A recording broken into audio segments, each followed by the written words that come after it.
Sebelum kita masuk ke dalam pembahasan, kita akan ajak pemirsa untuk melihat update bagaimana pasien positif COVID-19 di wilayah Indonesia.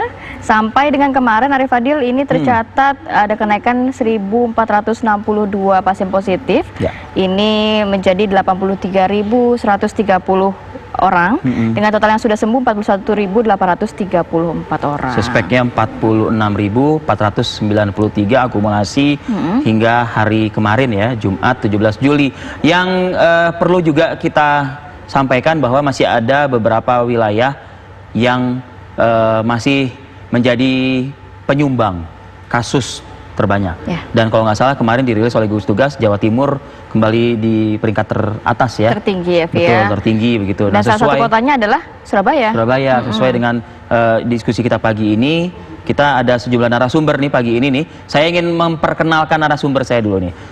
Dari Singapura, ini ada sosiolog bencana, sekaligus juga yang merilis survei ya, melakukan survei publik ini. Ada Pak Zulfikar Amir. Selamat pagi, Pak Zulfikar. Selamat pagi, Mas Arief. Ya, terima kasih. Singapura bagaimana kondisinya pagi ini? Alhamdulillah aman, terkendali. Oke. Kemudian ada narasumber lainnya, Arif Fadil, ini juga sudah ada Dr. Kohar Harisantoso, ya. Ketua Tracing Gugus Tugas COVID-19 Provinsi Jawa Timur. Selamat pagi, Dr. Kohar. Dr. Kohar. Selamat pagi, Mbak Kamarati. Terima kasih Dr. Kohar mau bergabung bersama kami pagi ini. Baik, saya mau ke Pak Zulfikar dulu. Pak Zulfikar, ini kan salah satu hasil studi dan juga riset Anda begitu ya. Ada poin yang mungkin menggelitik atau membuat pertanyaan untuk kita semua. Kok ada masyarakat, segelintir masyarakat yang rela terkena COVID-19 atau dapat dikatakan acuh terhadap COVID-19 ini? Oke, jadi survei ini kami lakukan sebagai bentuk kolaborasi antara NTU Singapura dengan laporcovid.org. Dan kita mencoba memahami situasi di mana masyarakat itu memiliki kewaspadaan untuk menjaga diri dari terpapar dari COVID-19.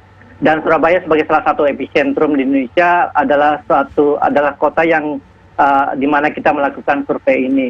Jadi kita melihat kondisi dua faktor pengetahuan dan informasi dan faktor kondisi sosial dan ekonomi. Dan kita menemukan bahwa kondisi sosial dan ekonomi itu ternyata sangat signifikan dalam mempengaruhi persepsi risiko para warga, di mana ada segelintir orang yang merasa rela untuk tertular karena kondisi sosial ekonominya itu benar-benar sangat minim, sehingga mereka rela untuk tertular demi menjaga keberlangsungan kehidupan ekonomi mereka gitu. Dan ini adalah sesuatu yang sifatnya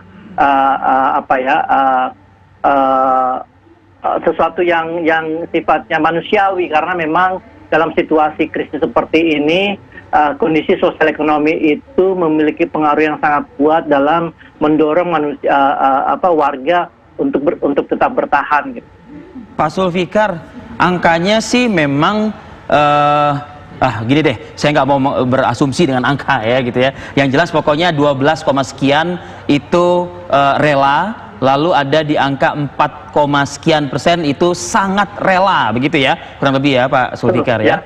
Nah, ini metodologinya seperti apa sih survei ini dilakukan? Oke, jadi kemarin kita melakukan survei ini menggunakan platform online, di mana kita menyebarkan kuesioner ke setiap kelurahan. Jadi kita juga dibantu oleh tim Pemkot Surabaya untuk menyebarkan kuesioner kita. Dan kita berhasil mendapatkan responden sebanyak 2.800 orang. Dan kita menggunakan pendekatan mengukur 6 variabel, yaitu variabel persepsi risiko, variabel ekonomi, pengetahuan, informasi, self protection, lalu kemudian social capital dan ekonomi. Nah, dari self protection sendiri sebenarnya data kita menunjukkan bahwa warga Surabaya itu cukup tinggi perilakunya, dalam arti mereka menggunakan masker, mereka mencuci tangan, lalu kemudian mereka menjaga jarak. Protokol kesehatan lah ya Pak Zulfikar ya. Betul, protokol kesehatan. Tapi begitu kita tanya mengenai persepsi risikonya, itu sangat rendah. Dan sangat rendahnya ini dalam arti mereka menganggap enteng permasalahan atau risiko COVID-19. Dan persepsi risikonya ini kan dipengaruhi oleh pengetahuan yang minim dan informasi yang diterima yang mungkin belum lengkap. Di sisi lain, ada kondisi sosial ekonomi yang mendesak warga untuk kemudian mengambil tindakan-tindakan di mana mereka menjadi tidak konsisten dalam menjaga diri, dalam menerapkan protokol kesehatan. Jadi mungkin masyarakat berpikir ya saya kena COVID nggak kena COVID, kalau misalnya ekonomi atau saya nggak ada duit ya meninggal juga begitu ya Pak ya. Nah, betul, dan satu fakta lagi bahwa ada sekitar 70% warga di Surabaya yang tidak kenal satu orang pun yang pernah terkena COVID-19. Jadi ini sesuatu yang bisa menjadi faktor yang membentuk persepsi risiko mereka. Nah, ini tadi kan dikatakan survei diberikan secara online ini kepada hampir seluruh RW? Kelurahan ya. Kemudian itu untuk range-nya sendiri random atau bagaimana Pak Sulfikar? Jadi dari setiap kelurahan kita minta para lurah untuk menyebarkannya ke RT RW. Jadi memang kalau kita lihat sebarannya cukup baik. Jadi memang ada beberapa kelurahan yang jumlah respondennya sedikit dan ada 1-2 kelurahan yang jumlah respondennya lebih banyak. Tetapi kita bisa jamin bahwa sebarannya ini cukup merata di seluruh. Termasuk usianya juga merata ya? Kenapa? Usia korespondennya juga merata ya? Ada beberapa kelompok usia yang lebih banyak dari yang lain, tapi yang paling dominan itu kelompok usia milenial ya, 35 sampai 45. Nah, yang lebih acuh itu yang milenial atau justru yang usia lanjut begitu? Yang dominan, yang gimana Mbak? Jadi yang dikategorikan lebih acuh ini sebenarnya yang milenial atau memang sebenarnya yang sudah usia-usia lanjut?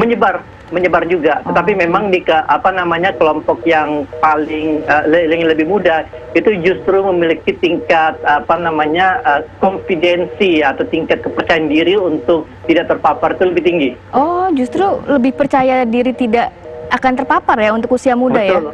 Ya? Dan itu juga kita korelasikan dengan salah satu data kita yang menunjukkan bahwa semakin muda mereka, semakin yakin bahwa mereka akan sembuh kalau terpapar COVID-19. Oke, saya ke Dr. Kohar nih sebentar ya, Pak Sulfikar ya. Dr. Kohar bisa mendengar suara kami?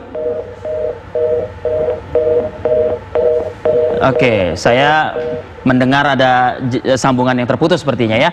Baik, kita nanti coba dengarkan tanggapan ya dari Dr. Kohar selaku gugus tugas dari Provinsi Jawa Timur. Ya. Saat lagi pemirsa, kami akan kembali.